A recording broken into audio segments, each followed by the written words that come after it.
სწორედ ამ დაბრაწულ ნაწილებში შეიძლება დაგროვდეს ნივთიერება სახელად აკრილამიდი.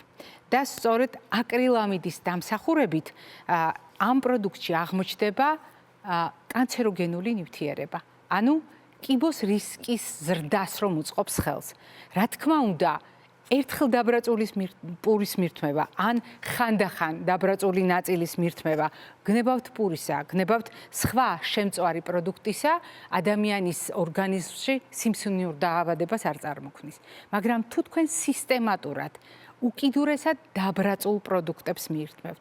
თუ თქვენ სისტემატურად უკიდურესად დამწვარ პროდუქტებს, თითქმის დამწვარ პროდუქტებს მირთმევთ და ქსიამოვნებთ ამ პროდუქტების მირთმევა, მესმის რომ შეიძლება თქვენ საგემოვნო მოთხოვნილებებს ეს პროდუქტი აკმაყოფილებდეს, მაგრამ სწორედ აკრილამიდი არის ის რისკის პროდუქტი, რომელიც რაც შეიძლება ნაკლებად უნდა იყოს ჩვენს რაციონში. ამიტომ თუ გადაწყვეტთ მაგალითად ეგრეთ წოდებული ტოსტის პური ძალიან დაბრაწოთ, ბევრჯერ გაატაროთ პროცესში, შეწვის პროცესში.